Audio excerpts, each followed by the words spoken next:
Well, it's the middle of January, so not only are we into the dead of winter, as I can definitely attest due to having to shovel the driveway today, but that also means that we are right in the middle of hockey season, at least here in North America.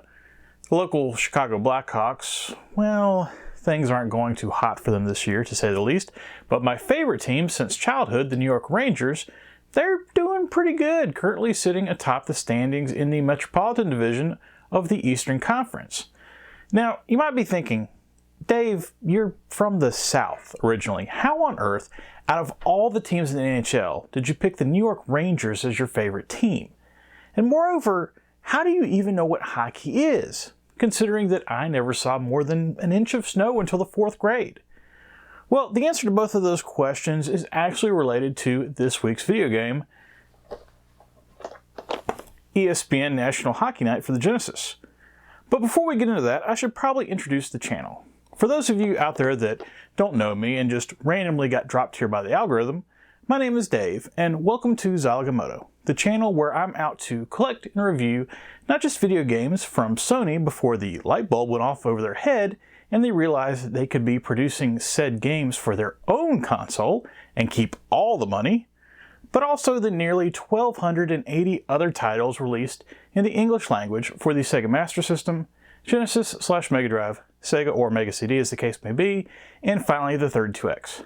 Basically, if I can plug it into a Genesis, either by itself or with some sort of add-on, and be able to read what's on the screen, I'm trying to get a copy of it and review it for posterity, with both looks at that original packaging and gameplay captured from original hardware whenever possible. In the early 90s, I was all into ESPN, being a kid that played all sorts of sports every day at recess and participated in a few different after-school leagues. Every morning, I'd invariably watch SportsCenter before school, not only to keep up with what was going on, but of course to see the great highlights. Now, keep in mind that this was pre-internet and definitely very much pre-YouTube and TikTok and things of that nature, so the only way to really see these great plays in a timely manner was to either see the games broadcast live or to watch ESPN and get your fix in a highly condensed and curated manner. ESPN at that point was owned by ABC, but we hadn't got quite to the point to where Disney had come in and purchased the both of them. So while the company was doing well, it wasn't quite the behemoth that it would become in the following years. However, with ABC's presence backing up the company, that did open up the door for more professional sports leagues to take the network seriously and allow the network to get into the business of broadcasting not just live sports, but live sports from some of the major North American sporting organizations. Frequently, ESPN would put special marketing around these games and events with things like Sunday Night Football, Friday Night Fights, and of course, the licensed property behind this week's game, National Hockey Night. National Hockey Night was my entry into the NHL, and it just so happened that right around that time, the New York Rangers were on their way to win their first Stanley Cup in 54 years, and me being an impressionable teenager was hooked. So, is National Hockey Night a solid use of the license, and does it provide a nice, somewhat alternative to NHL 95, which had come out a few months previous? Or is it just another sports game on the Genesis that really doesn't need to exist when clearly better alternatives are available? Well, we shall see. First, a look at the package. And this is my copy of ESPN National Hockey Night for the Genesis. This copy is in very nice condition. There's some sticker residue here and there that I need to take care of, but the outer cover itself is fully intact and doesn't have any scratches or tearing, and the hang tab is intact at the top of the case. The inner cover is held up as well, with just some minor edge wear to the top of the rear, but you'd have to be looking pretty closely to see that. And as we'll get to in a minute, the manual and cartridge are in great shape as well. I'm definitely planning on keeping this copy in my collection, but if you wanted to get one for yourself, they're going for between $15 and $20 right now, of course depending on the seller and the condition. As far as the front cover goes, I actually like it, even though to say that it's busy would be a massive understatement. Clearly, layout design software had regressed a decent amount at this point, with this almost being a 1995 release, as there's all sorts of transparencies and overlays going on many of the NHL team logos, definitely getting across the fact that this is a licensed game from the NHL, as can be seen by the NHL logo down by the VRC rating at the bottom. GA for general audiences. Must not be any fighting or blood in here. Also, at the bottom is a logo for the Team Player adapter. Now, I can't remember seeing that logo on any other game so far, but essentially it's indicating that the game supports Sega's version of Electronic Arts' 4-way play adapter. And it should be mentioned that those two things are not necessarily compatible. So if you're looking to play 4-player games on real hardware, make sure that you either have both options available or do some research to make sure that the adapter that you have is going to work on the game that you're trying to play. From what I can tell, if you have the second version of Sega's adapter, you'll be good to go regardless, but still, couldn't hurt to do a few minutes of research before you get frustrated. Oh, and before I move on, this is normally the point where I would do a cover comparison between the different regions, but ESPN National Hockey Night was a North American exclusive, so this is all we got. At least they got it right the first time. Flipping over the back, and holy tiny font, Batman! I feel like I'm looking at one of those PAL releases that tries to squeeze in 8 languages, and having some of that text on this dark orange box up the top is not helping. If you have enough light and get out your reading glasses, you'll be able to make out some decent bullet points, with a hockey puck as the bullet, so points for that. One of the things mentioned is that apparently the game can be played horizontally and vertically, which is shown in the unusually blurry screenshots. I don't know why Sony ImageSoft games always have a problem with that, but I distinctly remember Cliffhanger having the same problem. One thing not mentioned is the fact that while the game has a NHL license, it does not have a NHLPA license. Although the Sega CD version released at almost the exact same time does. Figure that one out because I can't. Maybe motivation to buy the Sega CD version as it was cheaper to produce? Who knows. Opening up the box, and the manual and cartridge are minty fresh. No creases or weird bends here. Just ignore the staples. The manual is actually quite thin as compared to the usual offerings from EA at the time, which is interesting because 2 pages are dedicated to just talking about the announcer Bill Clement. However, even with the briefness of the manual, it does seem to explain all the basics. It just doesn't go into very much detail about things, which isn't necessarily a bad thing. I guess we'll see when I get to the gameplay if I needed it to have a bit more fleshing out. So let's get to that now and ice it up. Just for full disclosure here, before I start this section of the review, I've got to talk about another game that I haven't reviewed yet, but based on my personal history with the game, I've got it as my all-time favorite hockey game. For now, anyway. And that is ESPN National Hockey Night's direct competitor, NHL 95. Now, there's a lot of people out there that gush over NHL 94, specifically the Sega CD version, with its enhanced audio. But for me, NHL 95 was where it was at, due to it being a more fleshed out version of NHL 94, with the biggest addition being a full season mode. Due to when the games were released, with NHL 95 coming out in September of 1994, and ESPN National Hockey Night coming out in December of 1994, both games were direct competitors of each other, being on the shelves for the Christmas 1994 season. What I'm trying to say is, it's going to be nearly impossible for me to be completely unbiased here, as ESPN National Hockey Night is up against what I think is one of the greatest games of all time, and certainly on the Genesis. However, like all these reviews, I'm going to do my best to go into this review with an open mind, as perhaps maybe Sony was onto something here. To start out with, a little background tidbit about the creation of the game itself. When you're developing a game that you know is going to compete with one of the pillars of the sports genre at the time, what's the best strategy? Do you invest in a bunch of talented programmers and then invest even more time into research and development to try to come up with a new product that could potentially compete with said pillar? Well, yeah, that is one option. Sega attempted that one with the original Joe Montana Football and gave a bunch of money to Mediagenic, which you know better today as Activision Blizzard, or I guess maybe Microsoft? Not sure how that works.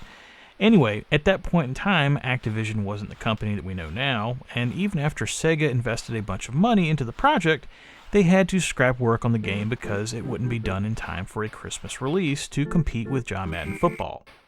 So what did Sega do? Well, they hired John Madden Football's development team, Park Place Productions, to essentially create a separate version of John Madden Football that Sega could slap their Joe Montana license on and buy them a year to figure things out before it was time for the sequel to release. And if you're curious to know more, I have reviewed the original Joe Montana Football, John Madden Football, and Joe Montana 2 Sports Talk Football previously on the channel. Getting back to ESPN National Hockey Night, in 1994, Sony ImageSoft found themselves with the ESPN license, and also, due to the collapse of Park Place Productions in late 1993, a whole bunch of former Park Place Productions programmers and staff. And with Park Place Productions also being the original developers of NHL Hockey and its sequel NHLPA Hockey 93, to say that they had some talent involved that knew their way around creating a hockey game is an understatement. And to that point, there's definitely some of the feel of the original Electronic Arts series here. If you're familiar with those titles, ESPN National Hockey Night will be relatively easy to pick up and play, as they have a similar control scheme, and just like in the NHL series, you'll be mainly using the B and C buttons to make your way through the game.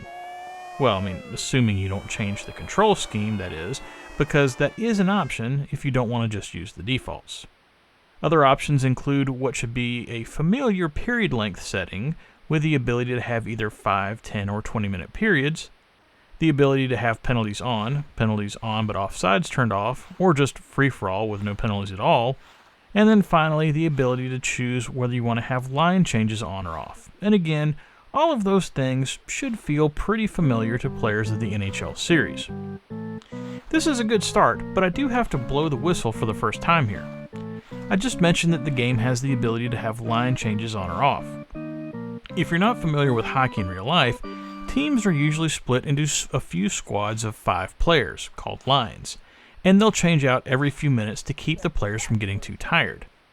By having the option to turn line changes off, what you're basically saying is that the players will never get tired, and you're always going to just use your starting lineup the entire time, ignoring the rest of the team. Some people might like that if you want more of an arcade feel, I suppose, but I definitely prefer to be able to use a whole team, since it is a team game. If you do have line changes turned on, you can manually change the lines during gameplay, which is nice, but players appear to tire significantly faster than in the NHL series, which means that you'll need to do lots of changes. And because of that, it would have been really nice for the game to include an auto line change option, just like the NHL series had at that point. It's not the end of the world by any means, and I do appreciate just how tired the players get when they're not changed out, as it does affect the game significantly, just like in real life.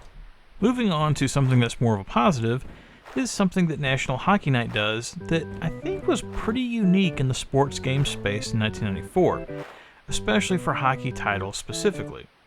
Anyone that's played the NHL series is probably used to the rink being displayed vertically, with the players constantly going up and down on the screen. And of course, that works pretty well, although I definitely have always preferred going up when on offense and being able to see the opening in the net. Well, National Hockey Night has that as an option, and while of course it doesn't look exactly the same as the NHL series, nor should it, it is just an option.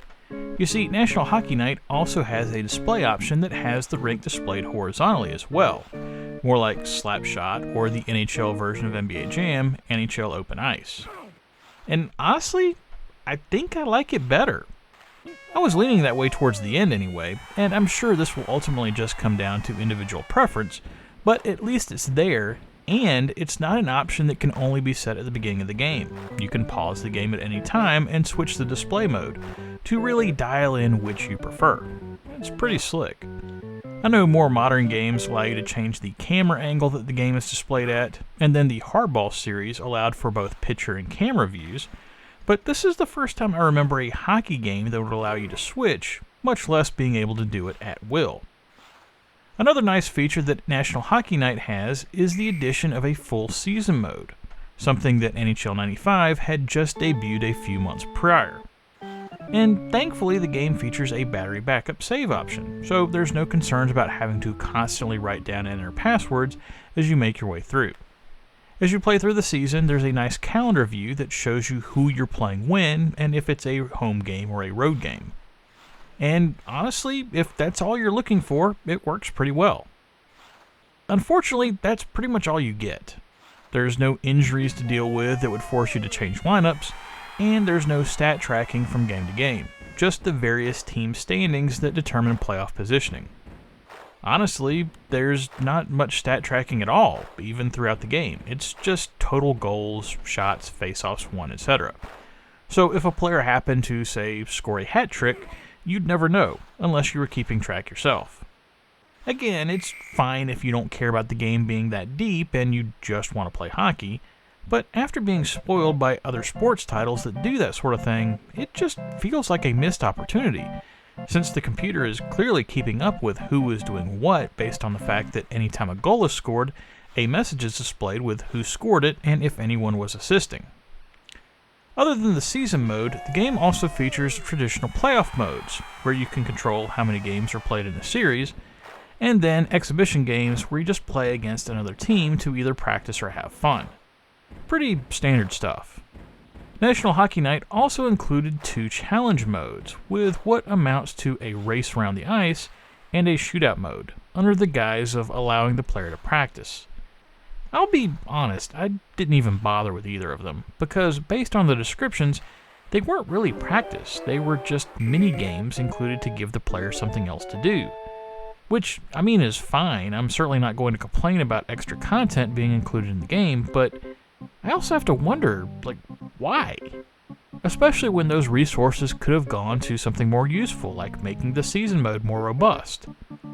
I think if the shootout and race had been actually based on in-game events, like maybe having the race be go down the ice and get a puck while slaloming around dummies, or having the shootout mode be an actual shootout mode that was used for penalties or at the end of games, it would have made more sense. But as it is, it's just kind of there.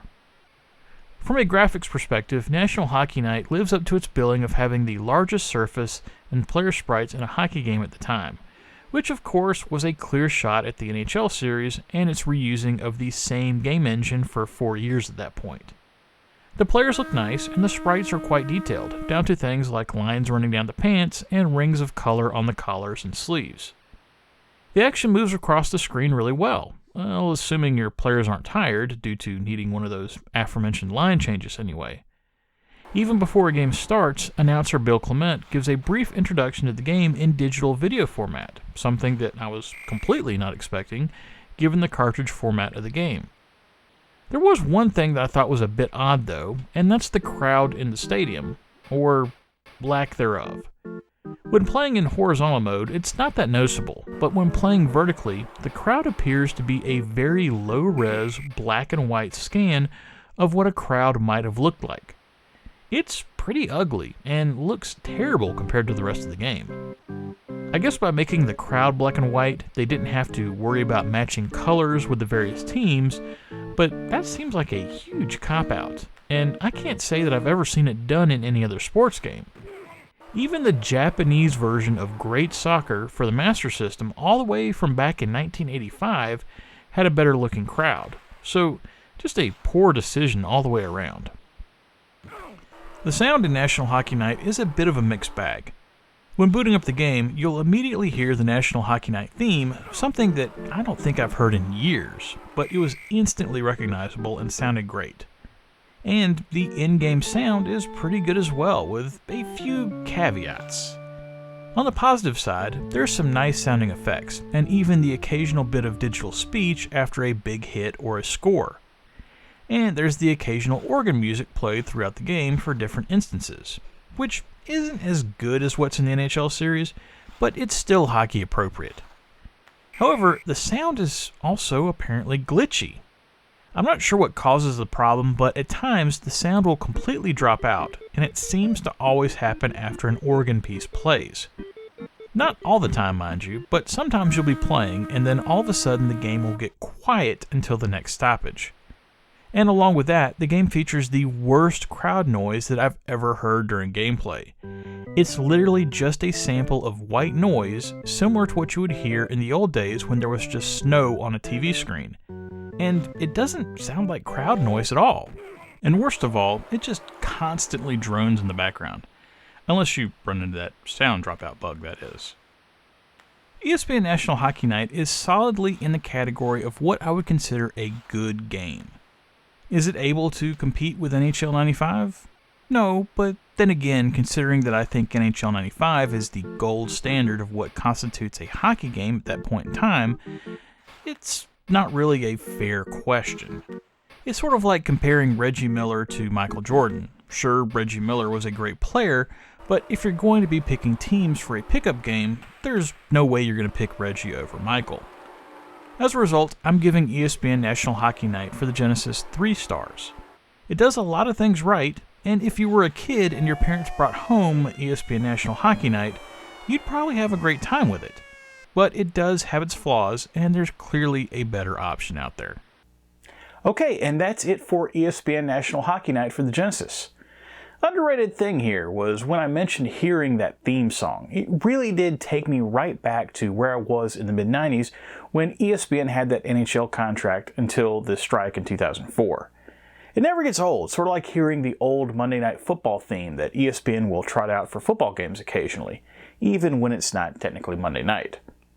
One last thing about the game, I think due to the fact the game isn't that deep, I have concerns about possibly getting bored with it before being able to finish a full season, but for the time that I played it this week, it was definitely fun to pick up and play for an hour at a time or so. Next time on Zilog and Moto, I'm staying on the Genesis, but I am not playing a sports game. Yeah, I can already hear the YouTube statistics for the channel breathing a sigh of relief. No, instead, I'm going to play a game that I know nothing about, from a genre of games that I enjoy only marginally better than puzzle games.